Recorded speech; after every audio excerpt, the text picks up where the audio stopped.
All right, everybody. We're gonna let everyone come on and join us and get started. Our panelists are here. We'll get started. Get ready to get rolling. So, welcome to this Next Up Town Hall.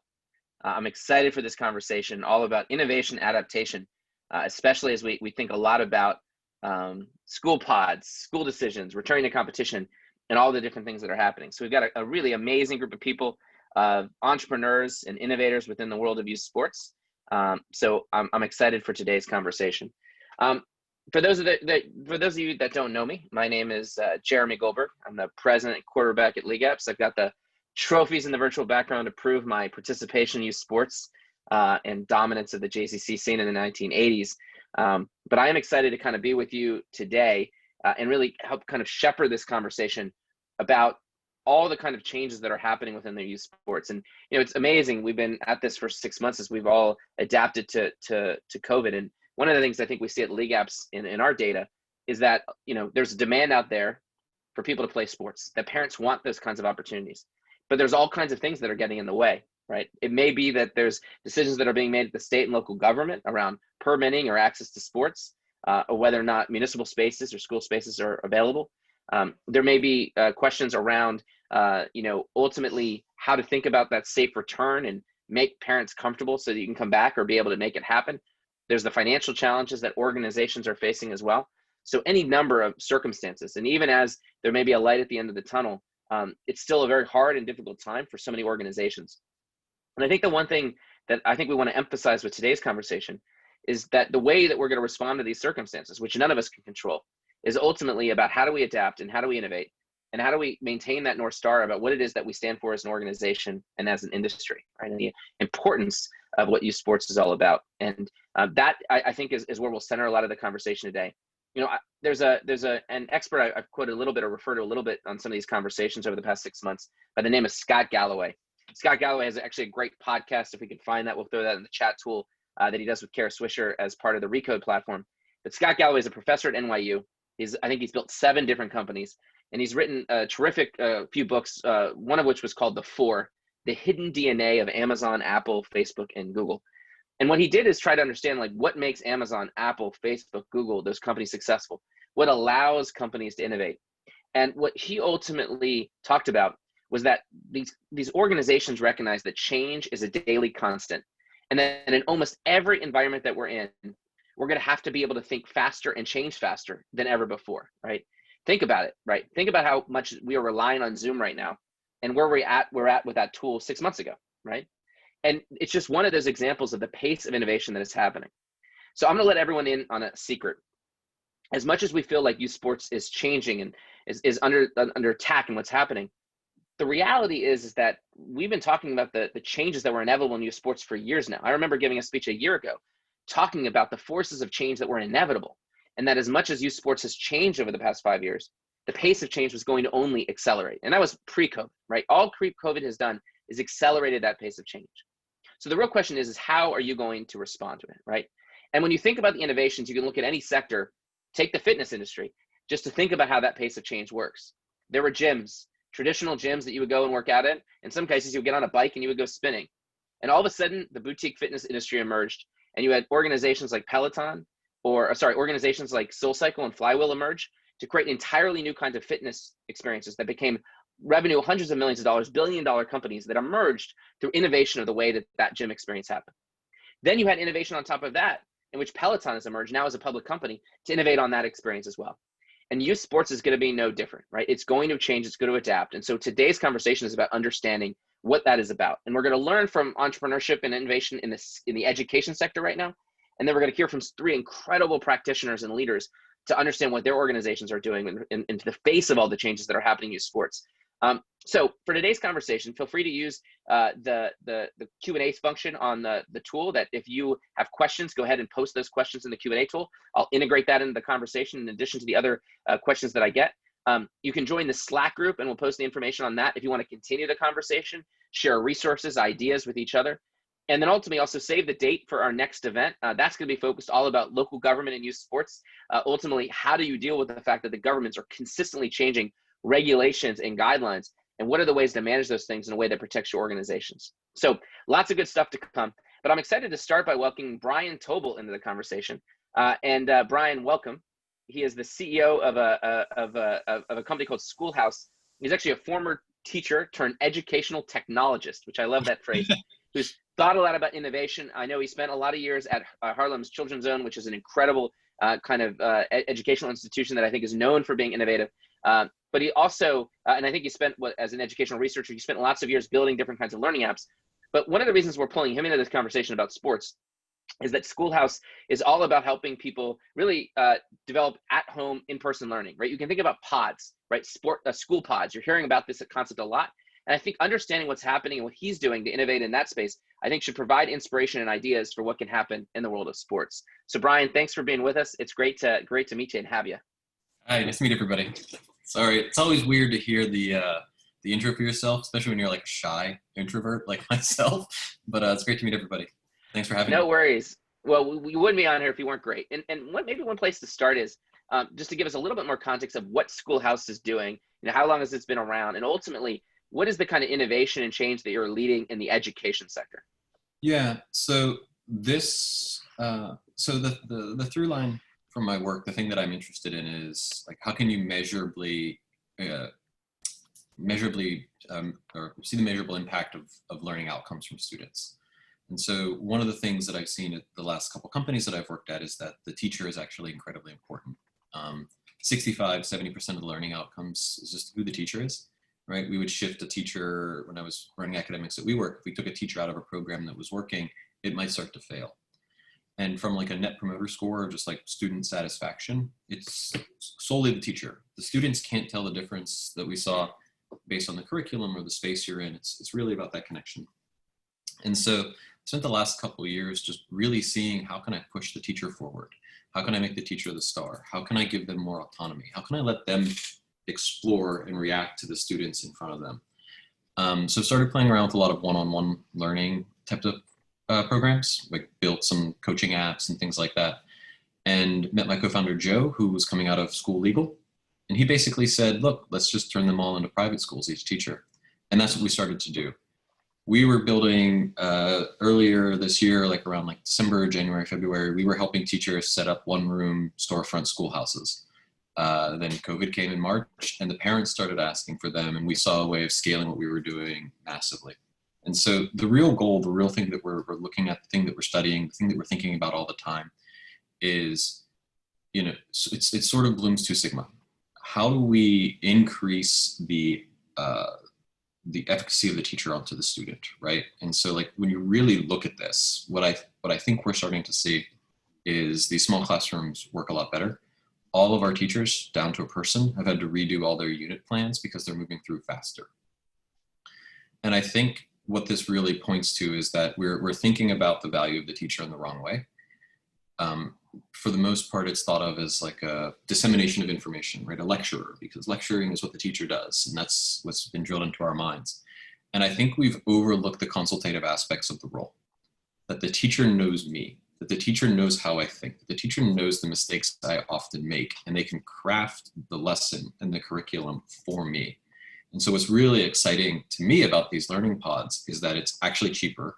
We think it's a better education from like an outcomes perspective, and we think it's better from just like a human to human interaction, because the teacher can now consult with the student. And because it's, 1 on 6 versus 1 on 37 in some cases, which is kind of really sad. And we can do it for a lower cost than what like the public schools and private schools, for sure private schools, are paying for it. So I think that's the exciting thing about what's happening now. Yeah. In pod space. It's interesting. So first of all, the light bulbs are going off in my brain about how you think about that as a parallel for youth sports. And one of the things I'll say is also inspiring is the education system, in the structure of education system, has been around for a long period of time. And I think even our school system is designed around the agrarian calendar when we were largely an agricultural society.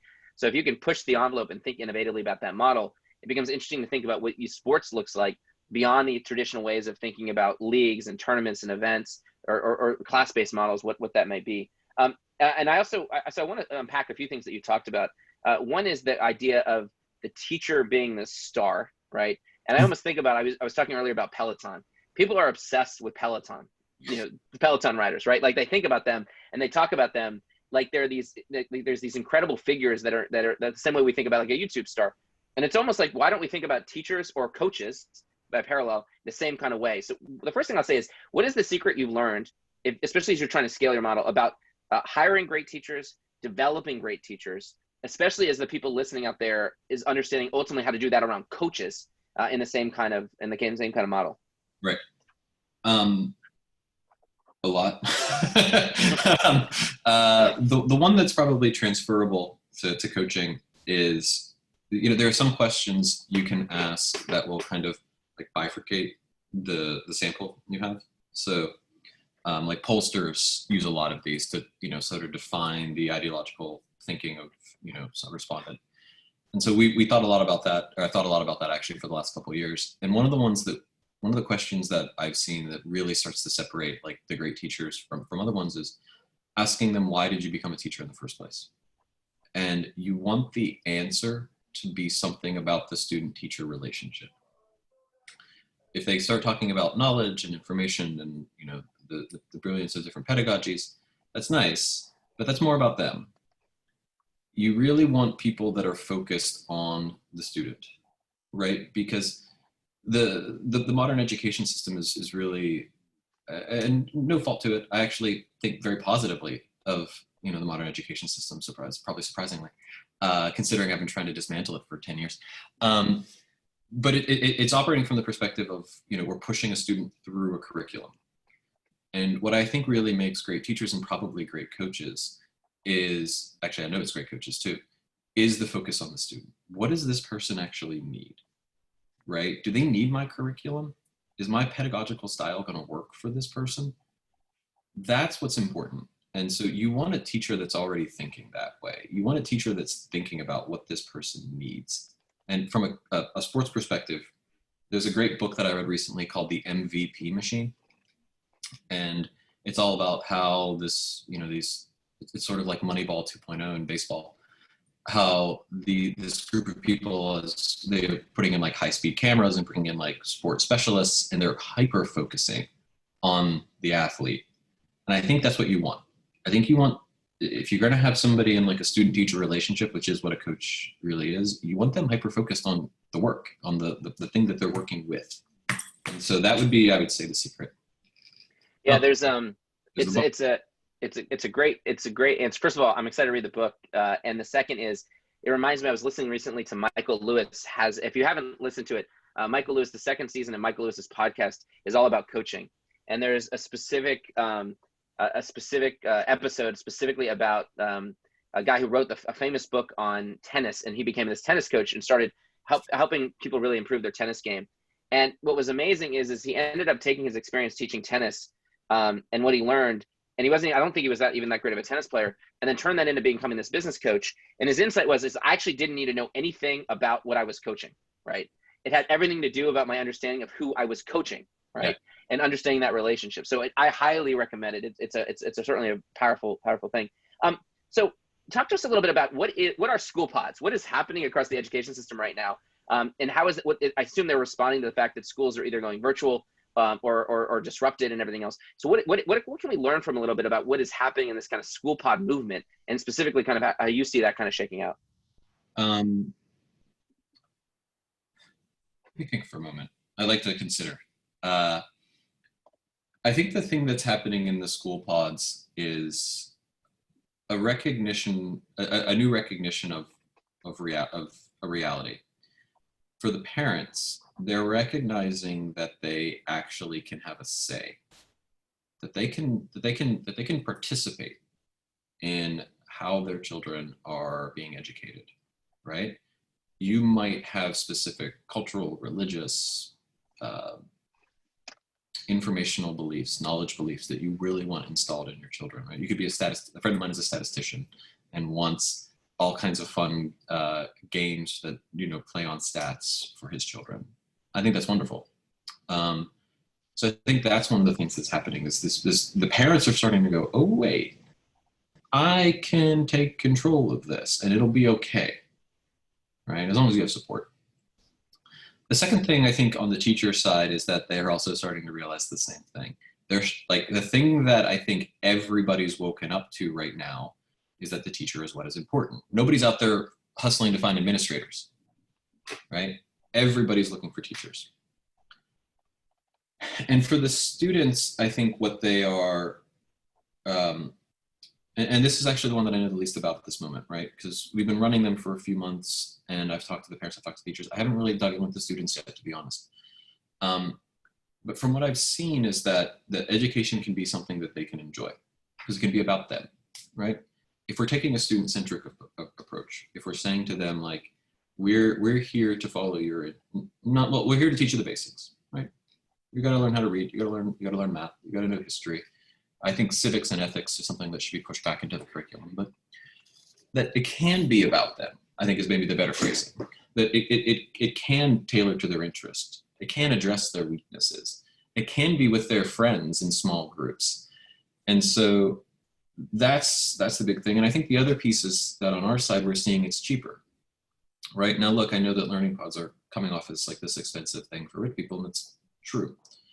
But the overall cost is less than what the public and private schools pay.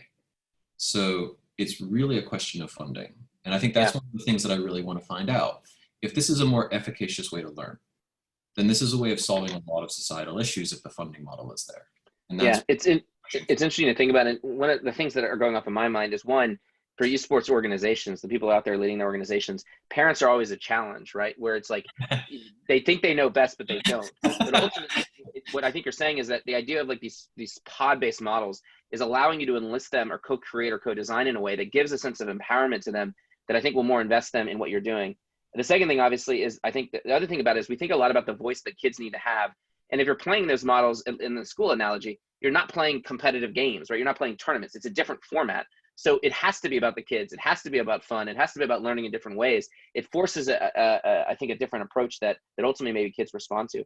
A final question I'm curious about is ultimately, how have you learned about marketing this, right? Like as you're trying to say, hey, you know, and especially as you think about organizations that are out there that are thinking about how people might participate in these kind of small group sports organizations, what is the keys to being able to market to tell that story so that ultimately people kind of embrace something that's new and that's something that might be private in their home? Yeah, there's actually a really good question in the chat too. Yeah, please, and address that too. I see Joe's question. I'll just go through the whole spiel. Right.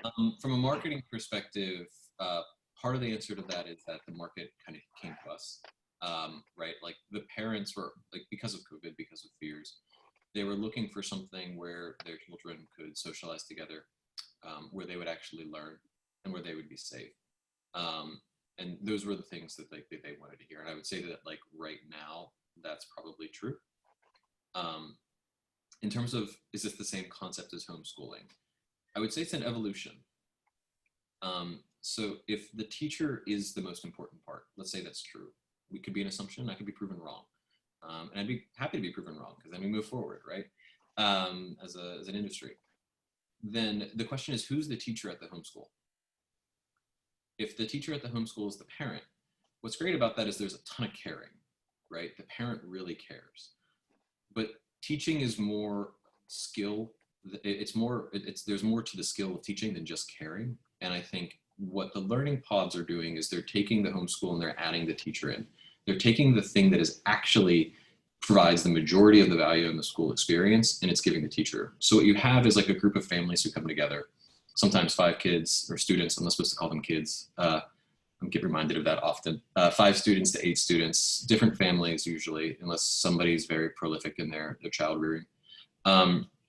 And we bring in a certified teacher who's taught like a grade or a subject for a long time. And then you can start doing things like enrichment, right? So now you have control of the curriculum, because the teacher's there, they can do their normal 3rd grade curriculum, for instance. But if the kid is interested in rocketry or coding, if they're showing an interest in water, right, which we actually have some kids that are, then we go out and we buy kits and we start testing different water samples. We let them explore, right? They're still getting their normal education, but now their interest is being fostered. And I want to see what happens with that. Yeah. And what I think, Brian, I hear you also saying is, like, it's not just the same as saying we have a teacher that was in a classroom. Now they're just coming to your house and we'll call it a learning pod. It's like, no, that format leads to something that's different about how you ultimately innovate. And ultimately, one of the things I also see is, not even prior to this, is some of the youth sports organizations that are really developing some of the elite athletes that might have been seen as homeschooling. They're actually embracing this as a moment and basically figuring out, how do we combine better education combined with the sport education as well, because there's so much you learn through sports. So Brian, this was great. There's a lot of good fodder that I think we'll use for today's conversation. And one of the things I imagine is there's probably ways that a lot of those school pods need to figure out the physical activity part of what they're doing. So I suspect so one thing is go check out your website, or you can certainly contact LeagueApps, because we can create those connectivity. And again, there's so much you can learn through sports. But Brian, thank you for being such a great example of innovation, especially in a sector like education. There's a lot of inspiration we'll take from that. So thanks for joining us, and appreciate you being with us. Great schools. So thank you guys for having me. Good stuff. Thanks, Brian. Appreciate you. I'm at SchoolHouse if you need to converse. Sounds good. Thanks, Brian. I'd like to now have Sarah and Wells and Tom join the conversation. So turn on your cameras. You're back. Sarah, great to see you. Wells, great to see you. Tom, awesome to see you. And I'm excited. And, I always think it's fascinating to learn from what people are doing in totally different sectors, that you start to create and connect the dots about the design of innovation and shifting and everything else. And so I hope that there's some good stuff that we'll be able to kind of link back together. So I want to start by giving everyone kind of the opportunity to kind of introduce themselves. One of the things I can say, and with a lot of sincerity, is when I think about some of the most innovative youth sports organizations and leaders that I turn to, these are folks that I'm often engaged in conversation with and have a lot of respect with. So maybe, Sarah, I'll start with you. Describe a little bit about yourself and what your organization is, and ultimately what this return to play journey has been like for you as an organization. Great, yeah. Thanks, Jeremy. It's great to be here. So I'm Sarah Natchez. I'm with Super Soccer Stars. I was the first employee, met the founder really serendipitously about 18 years ago, almost to date somehow. And then we've been on this journey. So a lot of the innovating and changing throughout the times. We were acquired a couple years ago, have a really awesome leadership team. And I feel like that has really enabled us to be very nimble and, again, innovative as we've hit the COVID bar since March. So, I think we made a lot of changes. We had been working on tech in the background since the new team came in, and before that knew that everything was shifting towards tech, and then really made a big jump, pivoted to virtual right away in March. We're running hundreds of classes for thousands of kids. That went through the majority of the summer. And then when return to play started happening and we were prepping for that really in March, kind of keeping up with all the updates, we started to try to figure out, in the same way that Brian was saying, is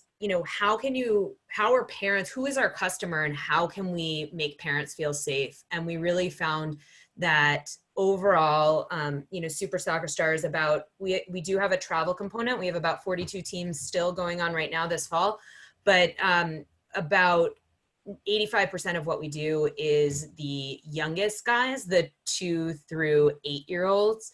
So what we really, our mission is to keep these kids active and engaged. And as everything was going remote, everybody was so focused on how to keep kids learning, but physical activity just fell off a cliff. So we really wanted to figure out how to keep that going and bring that to people. So kind of parallel path, and in tandem with virtual, really focused on bringing safe play back in a way where it essentially switched to a field service model where we were creating private groups to bring to families. So whereas private classes we always did a little bit, it was about just under 4% of our business.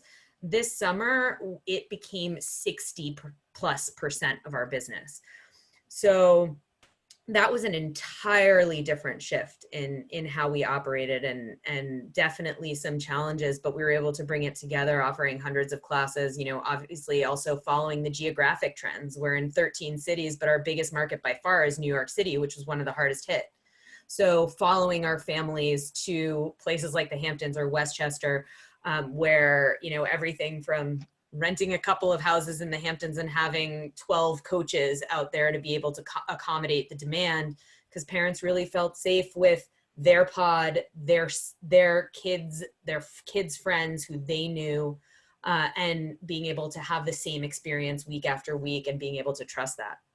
Cool. So, and I'm excited to dive in more deeply into that experience. But again, the theme of innovation and adaptation is there. And what's going to be interesting to think about is what is temporary versus what is permanent. What are you learning throughout this as you continue to build these muscles?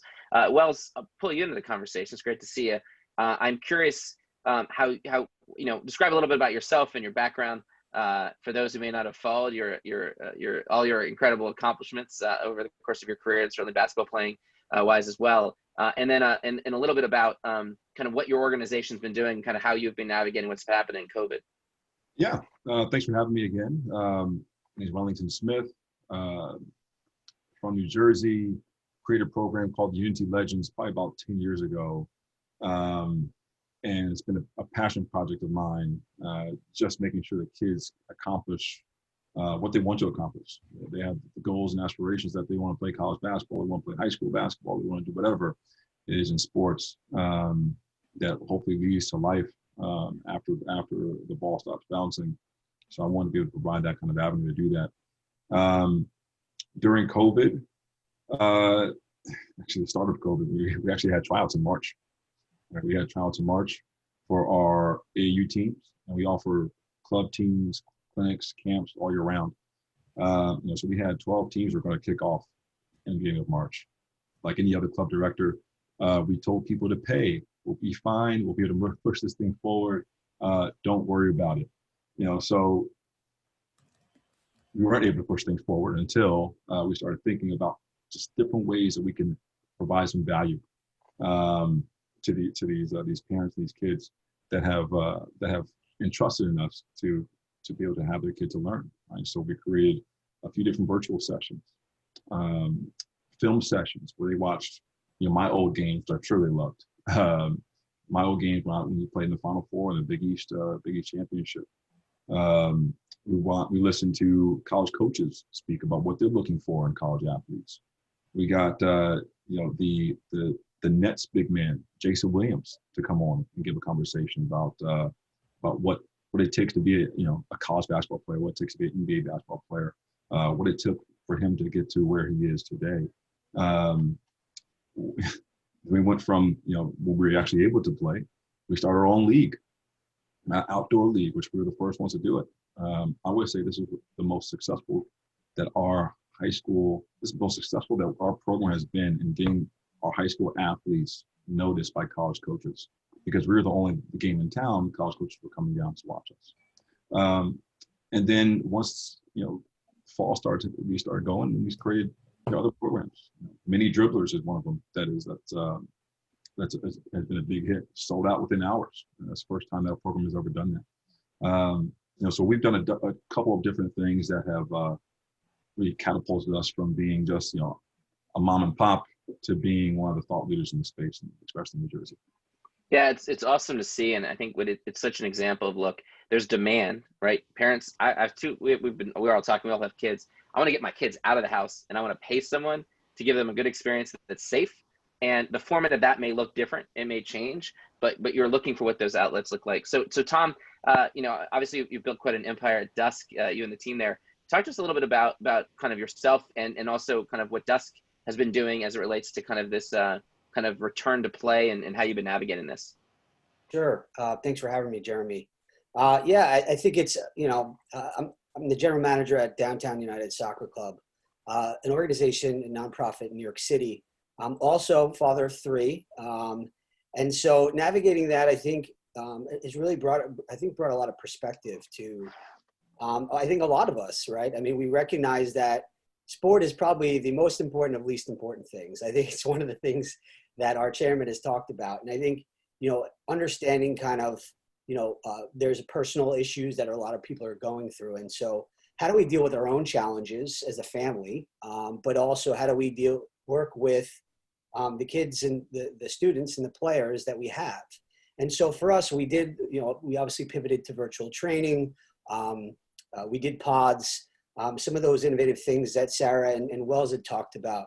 But we also really tried to really focus on the well-being of our kids, and obviously being physically active is an important outlet for them. And certainly we wanted to be that outlet for them and be there for them. But we also wanted to be there for them to discuss any other things that they may be challenged with, whether it be how do you deal with this emotionally and mentally? And so I think, we're certainly not experts in that field. And so we started to bring in some people who had, some expertise in those fields, and to really, and I think what Brian had talked about earlier was getting to know the players on a deeper level. And I think it gave us an opportunity to do that with our coaching staff and with the coaches, with the players. And so for us, I think it's kind of brought more perspective to how we approach things on more of a day-to-day basis.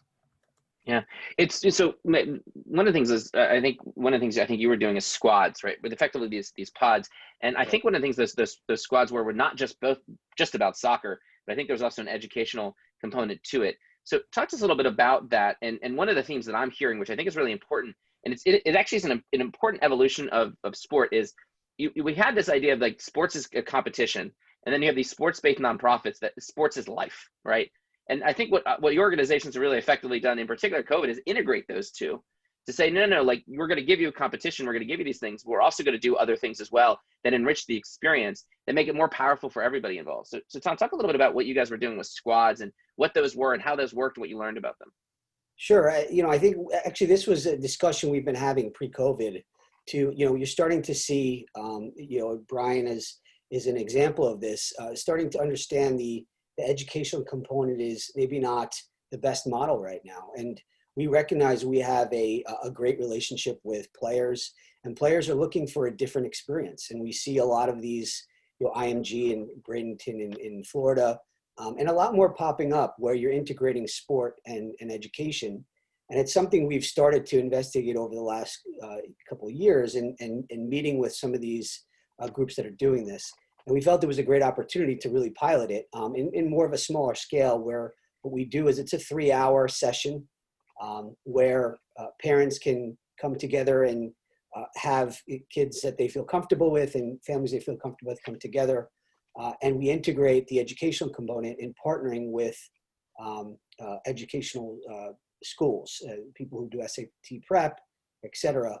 And so we've kind of tried to marry those two and offer a program that I think offers a lot of things for parents. It offers them, a relief from their household, because we've given them more of an extended day if they aren't in school for that specific day. So it's a 3-hour session. They can basically customize it how they prefer, 1 day to 5 days a week. And, the first hour and a half is soccer specific. The next hour and a half, they kind of revert to the educational component tailored to what their needs are on an individual and collective basis. So we haven't really marketed it much. We've kind of just done it internally with our group to kind of pilot it, and we have a good relationship with them already. So we figured it was a good place to start, but certainly something we want to continue to roll out, because we see opportunity to to continue to build that relationship and offer more services for our community. That's awesome. And certainly invite folks, if they have questions, they can go ahead and post that in the Q&A tab to integrate the ones that have come in. Sarah, talk a little bit about you mentioned that 60% of the kind of training that you're doing is now in these kind of small groups. So what actually what does that involve? Is it just about soccer? Is it multiple sports? And ultimately, how have you figured out how to operationalize that, right? Like, what does that actually mean in terms of training coaches and safety? And, are you getting space? Is it at people's homes? Like, how does this all work? Yeah, I would say there are a lot of moving pieces. Right now, as of this morning, we just crested over 700 groups a week that are going on. So there are a lot of different pieces in place. I would say we have really been trying to figure out what works best for each family and used our experience in the summer to build around that. So you can do your single 1-hour class, but then we have seen about 50% of those 700 classes are longer format classes. So the kids are not getting PE in school. The days are shortened because there is no physical activity. And then they have this block of time that they really want to be able to get out and get active. We're doing 2 3-hour programs.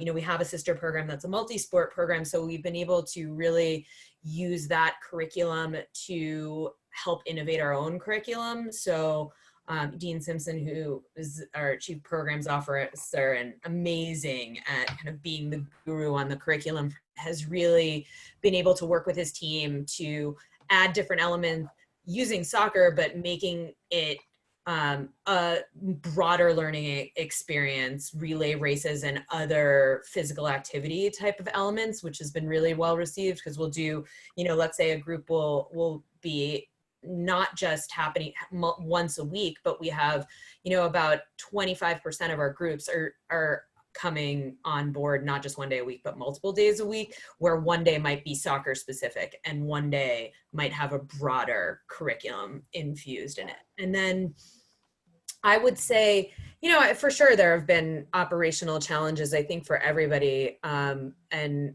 I will say that it has been a great way, we can talk about later, about how the community has really come together during this time. And that has just been such a bright spot, and been willing to share with each other and learn from each other.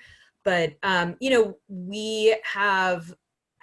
we've really been able to use being lean. I mean, I think everybody's gone through those months of furloughs and figuring out what does the future look like. And I've never said the word pivot or nimble or change more than I have in the last few months. But, we've been able to really look at our business through a different lens and be able to say, how can we be leaner but way more efficient? And so, created a COVID task force right away that had kind of key figures from different departments. HR, of course, brought a legal person in to be able to really make sure that we're following the right guideline. And then we just took, the CDC guidelines from the most aggressive state and made sure that we applied it everywhere, so that we have absolutely no room for error. But I think, as we all know, I think we had a parent this week who said, this COVID thing isn't real, essentially. Let's just get them out playing.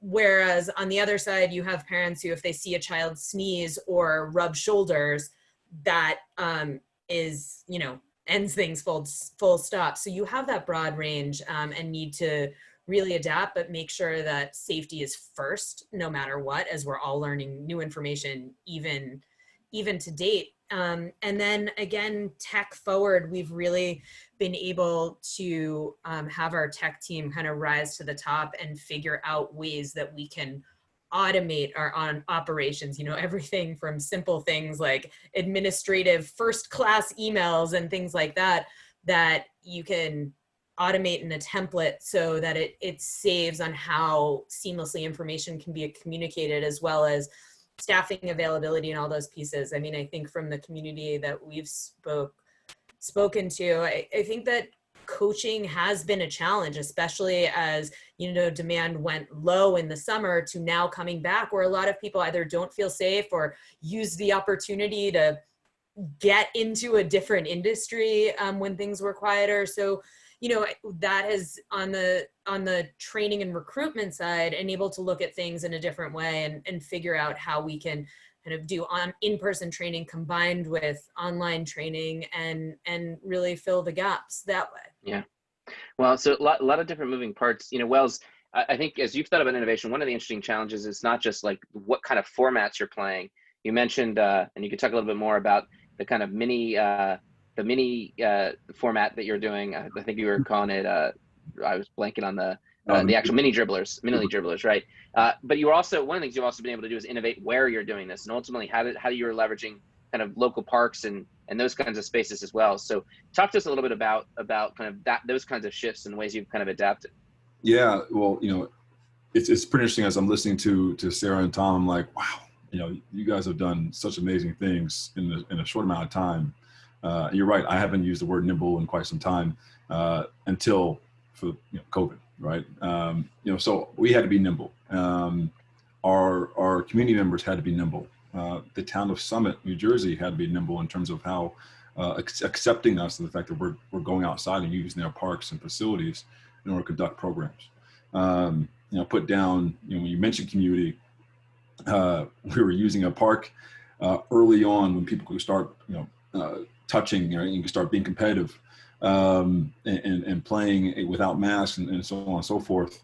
We had somebody on Facebook just trashed us. Just like, what are these kids doing outside? They're not wearing masks. They should be apart even further. And it's like, guys, everybody wants to see these kids play. Everybody wants to see these kids outside doing what they're supposed to be doing, which is playing and being competitive. So not to say that everything has been roses, but we have had our own set of issues. In terms of our mini dribblers, I got to a point where I was like, listen, I think I could put together a basketball program where not only my daughter, who's 4.5 years old, can learn from it because she's dribbling, she's shooting, but also first, second, and third graders can do the exact same thing, right? So she was already part of a program last fall and even last winter that I said, I can do a better job than they can do, and I've played the game before, right? So why don't I put together a program that best suits these guys and brings these kids some energy. And I think we talked about it before, is that when kids have a really good experience the first few years of a sport, they love it, right? And they want to continue doing it. So why not be a part of that movement for these kids as part of this particular program? So yeah, it's been an awesome experience working with these guys. Tom, one of the things that I think a lot about is ultimately how do you build the muscle for changes? And Dusk obviously has been an organization that's been around for a while. It's a large organization. What have you learned about innovation and ultimately how to drive and test? You talked about piloting, you're talking about doing these things, and you've got an organization and a board. So what are the secrets that you've learned to be able to adapt? Hopefully we're not going to be dealing with that many more pandemics in our lifetime, but no doubt there'll be things that we'll have to kind of continue to adjust to. So what have you learned about yourself, your organization, and the capabilities to do that? Yeah, I think, look, there will always be challenges. I think this is certainly a unique one for sure. But we've been through other challenges, and we recognize that it makes us stronger. And I think one of the things that we also realize is community, right? That word comes up a lot. Is we have a lot of people within our community that have a lot of skill sets, and how do we leverage that? Our relationships with our parents to understand what they can potentially bring to the table and help support the club. It's always a slippery slope, to be honest, because I think, ultimately their interest is their child. And so sometimes that's a conflict of interest. And so we have to recognize the balance of working with parents and committees, because we've added parents now to our committees. We've added board members from other unique areas of the industry to kind of come together and understand best practices and be able to position people in a way to be successful, whether that's myself or some of the employees that work within the organization or parents and support help. So I think putting boundaries around those and guidelines around the support for people outside of the organization, so they understand kind of where that path is, I think is really important when you do bring in outside people. But I think it's been really, really helpful. And I think being transparent, being really honest with our parents and saying, look, here's where we are. When this first started, we recognized that this was going to be a financial burden for everyone. And so I think, being clear with them on showing them our numbers, our books. I mean, we're a nonprofit, so they're already out there. So why not be very specific on where we are and put together modeling, and maybe they can help support those initiatives with funding. And so I think really the word community has been coming up a lot with us, and certainly has driven some other initiatives that we may get to later. I think, as not only within our own community, but outside of the community, within the sports world. So yeah, I think it's really about, as we grow, continuing to bring in the best people. You talked about like these challenges. I think when we do hire people, we bring in people that match our mission, match our philosophy, and we really take a lot of pride in our people and how we portray our brand. So bringing in the right people and then working together to find solutions to the challenges. Yeah, I think there's so many good things there. I think one of the things about innovation and the ability to kind of lead, especially as you're managing the crisis, is recognizing it's not about you doing on your own, right? It's about how do you mobilize and bring people that can bring that skill sets or bring those kinds of perspectives. And I do think one of the fundamental shifts is I start to unpack how do we look back at what this COVID experience has done that ultimately can make our industry better. It's that relationship with parents. And ultimately it went from like the customer's always right, but if it's a youth sports parent, they're always wrong. So how do we shift that model where it's like, no, we're we want to help develop kids. We've got to figure out how to do that in the right way together. We got to respect the different roles. And to your point, you've got to universalize their experience in your organization, because if it's only about their kids, it's very transactional. If it's ultimately about the relationship with the organization, it's transformational, and where they can impact the lives of other kids, not just their own. And we live at a time where I think we need more community than ever. We'll talk more about that in a bit. Sarah, so just to build on some of the stuff that Tom was talking about, this muscle for kind of innovation, right? I mean, that's one of the things I've always enjoyed talking to you and Adam about. What you guys have been able to create at Super Soccer Stars is, you know, you whether it's virtual training, whether it's the sports pods, you've been able to kind of adapt. What have you learned about what it takes to be able to do that? And most importantly, what have you learned most that you think are permanent features or assumptions that are going to drive the way that you kind of operate and lead your business moving forward? Yeah, I think that's a good question. And I feel like, you know, number one, it's always come down to the team. We have a really committed, incredible leadership team who have been working around the clock and wherever they are in the world to just figure out how to make everything happen with a combination of kind of muscle and brain, and figuring out how to bring that all together. You know, I think part of it is an appetite for risk and being able to try things that you're not sure will succeed, and being able to learn from that, and being able to kind of own your mistakes and be transparent about it, and then constantly improve and identify the problems and be able to grow. I think we've noticed during these times, whether it's operational inefficiencies or customer service, where our standards were dropping because we didn't have the manpower. We didn't even have a text messaging feature, a chat feature. So being able to rectify those pieces and make sure that they're going to then be integrated into the fabric of what we do. Finding great partners too. You know, I think that we also have a bit of versatility in that, you know, parents are our primary customers, but we also work with schools directly. We also have a travel team. We have a lot of different components that kind of round out our operational, our overall operational picture. So it makes our operations a bit more holistic, and we can kind of lean on one or the other depending on how the environment adapts. And, you know, I think that when it comes to moving into the future and what's going to stay, I think without a doubt,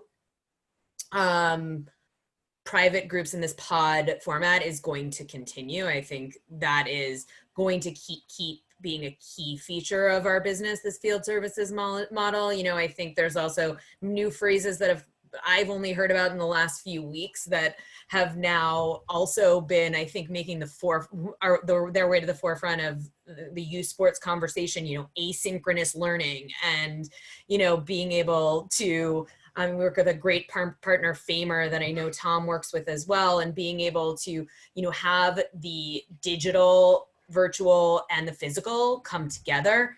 That is going, you know, virtual is going to be a part of our future no matter what. I mean, regardless of whether, you know, you're in a remote town and working from there, or whether, you know, really that it's going to be part of our operational structure for the foreseeable future. It's such an important point, and it's one of the things that I want to underscore for the audience that's out there, which is, I was speaking to organizations that were, and many of you all are included in that, we're already thinking about these things beforehand, right? So the reality is this has just accelerated what was inevitable. And the idea that if you're just doing things just to respond to COVID, you're missing the opportunity and the larger trend lines about how to think about how to integrate this kinds of innovations and push forward. You know, Wells, you've got an interesting background because you've worked in tech companies. We were fortunate at LeagueApps, obviously you spent some time with us and other companies, and you brought that kind of mindset to your organization. What have you learned about innovating in a sport like basketball, you know, where you have this kind of landscape of, like, when you were growing up, what you were playing and you're teaching, and now COVID's happened. So you have this kind of long arc by which to view innovation from. What have you learned about the keys to change things and innovate? And ultimately, what do you think is a permanent feature of what you're doing that likely will be a big facet of what you do moving forward? Yeah, you know, what I've learned is that it's okay to mess up, right? It's okay to move swiftly, mess up, and go back to the drawing board and figure out what to do next. You know, we were in an interesting point because, you know, we provide these teams, as I mentioned before, and a lot of our guys were still looking for college offers, right? We had going to be seniors, right? Rising seniors that were saying, okay, where am I going to go to school? There's no AAU season. What am I going to do, right? How do I get them noticed to a point where, they're going to get a chance to give as many schools on their radar as possible? So we created a league called the Players Only League. It's actually was one of the pictures of my background, right? And it was pretty cool because, again, we were the first ones to do it here in the state. We're just going to play outdoors. We're going to have a showcase that was outdoors, and I put together, working with a number of different AAU clubs, the New Jersey Panthers, right, the New Jersey Beasts, and Hoop Heaven, right, which is a huge partner of LeagueApps, and a few more, right? And we just said, hey, let's come together, let's run a league, do it outside the park, really nice parks here, and let's make it happen, right? And we'll figure out what needs to happen as the weeks progress. But long story short, we've had college coaches come down to our event from Scranton to Gettysburg to, Drew University. So all these different schools, we had film, right? Content is huge. We told all of our guys, hey, we need to get more content on you, right? So we're using sports recruits, right, to have their profiles on these people's pages, right, and create ACT score, SAT scores, and videos of our Players Only League that they participated in, right? They're using that content to get college coaches noticed, right? They're getting noticed by college coaches, right? So it's been something that's been fun. It's been innovative. I do not like being a program organizer or tournament organizer. I do not like doing it, but it will likely be something I continue doing just because playing outside is fun. You got the nights, the lights, you got the competition, and people just love being outside and doing what they love. Right. I was never good enough to play at night, so I was always on the day games. But Wells, it's cool to see that. And Tom, one of the things I think Will was also talking about is he's naming some of the organizations is people that you might have been competing with are now people that you're collaborating with. And I think you talked a little bit about community, and I know you were very active in leading kind of the Fields for NYC youth movement, which was an amazing success of how quickly it happened. So first, give people a little context of what happened, and also what you see as when you think about the community of youth sports organizations coming together, and for that matter, even adult sports organizations, right? What is the kind of community that's emerging here, and what do you see as why that's so important? Yeah, we unfortunately we had a situation where all of us in New York City are very reliant on the parks departments to give us permits. The majority of us don't have our own facilities, and so the necessity for parks is key. We had learned towards the end of the summer that New York City Parks was not going to issue permits this fall. It was a decision by the commissioner of New York City Parks along with the mayor. We don't know exactly the reasoning behind it. We potentially know some reasons why. But anyway, I think what happened really quickly was that youth sports organizations got together across New York City, soccer mainly, but certainly other youth organizations became apparent to them the necessity that lacrosse and rugby and baseball. And we activated ourselves really with the leadership of Andrew So from South Bronx United, who I know you know, really took the reins. And we put together a working group. We got on a call very quickly with, and Sarah with Super Soccer Stars was certainly key in this initiative as well. And we put together a petition. We had over 9,000 signatures. We connected with local elected officials in the local city and state, and we really made a push for why it makes sense for youth sports to continue. And ultimately, it was successful, thank goodness. And so there was a reversal by the New York City Parks to allow permits to continue for the fall. There were certainly some stipulations which we completely agree with, and how to operate. More restrictions on the number of people on the fields and masks, et cetera. But it was certainly a big win. And what we recognize is if there's an objective that all of us can get around, it's very powerful in how we can make change, a positive change for the community. And I say kudos to really the leadership of Andrew and others to help bridge this gap. But as you said, it's about community. I think there's a recognition we talked about earlier about, that sport isn't just about the result on the scoreboard, right? I think we have to understand that we need to work more collaboratively to better impact our student athletes. Yeah, and I think one of the things I start to think about is, because it's such a good example of when we come together, what we can do together, is when you think about the broader challenge of access and equity in sport, and so many kids that aren't participating, that aren't having the right experiences, how do we come together and address those kinds of challenges? Because if we can do that, then more kids are playing. That's going to be good for everyone's organization, for-profit, nonprofit, whatever that may be, especially if those experiences are the right ones where kids are learning the right lessons. Sarah, two-part question for you. One is, schools are a big factor as we kind of wrap up here. A lot of organizations have to understand like how they're navigating with schools. In some cases, they need schools to have space. In some cases, schools' decisions are impacting what might happen with pods or what. How are you navigating what's happening with the school system, and ultimately, how is that influencing the way you're thinking about running and operating your programs? Yeah, I mean, I think that's really the crux of a lot of what we're doing. It's, we have kind of with our COVID task force a lead of making sure there's a point person in each territory, knowing the shifts in the schedule and what that means for us. And, as schools have been, especially, New York City pushing the start date back, we've seen it as an opportunity to be able to create, those Monday through Friday, 9 to 12 blocks when kids would have been in school, or being able to provide complementary options to what they're doing on a remote basis.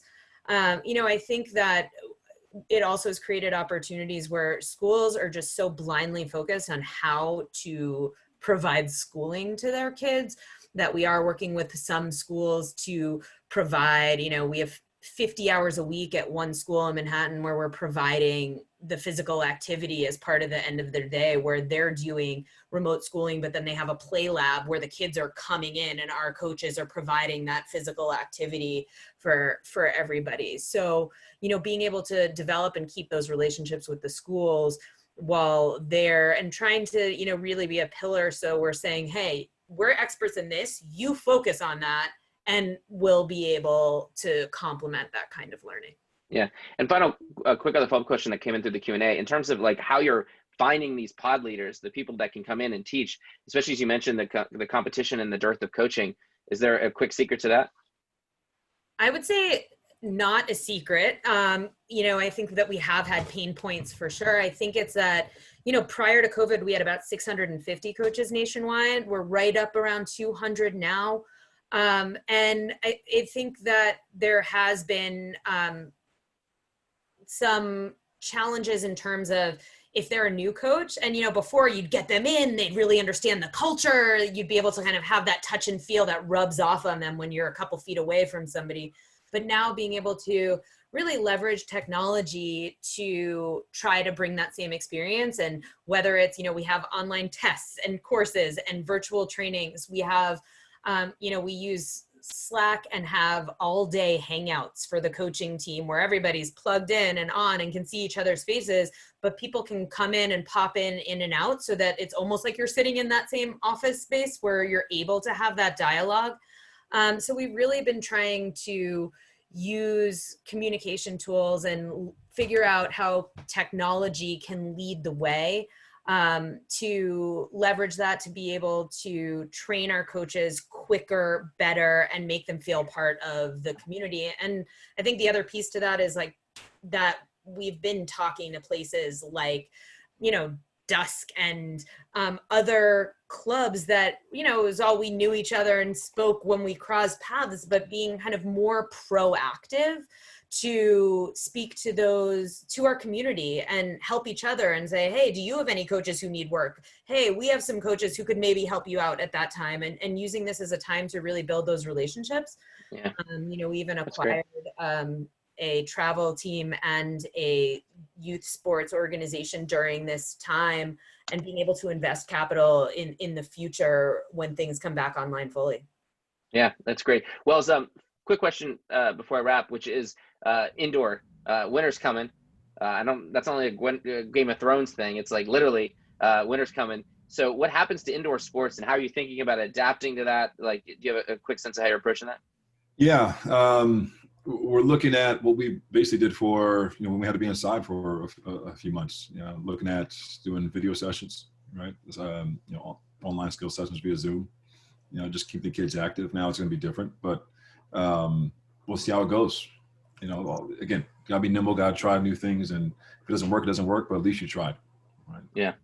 So anticipating that. So, well, I just want to thank you all. You know, one thing, as I say, by wrapping, and I'll post this in the chat tool, there's a Harvard Business Review article I've referred to a few times throughout this process, which is anytime you go through these massive disruptions in our society, a small percentage of companies figure out how to get through this and survive and thrive.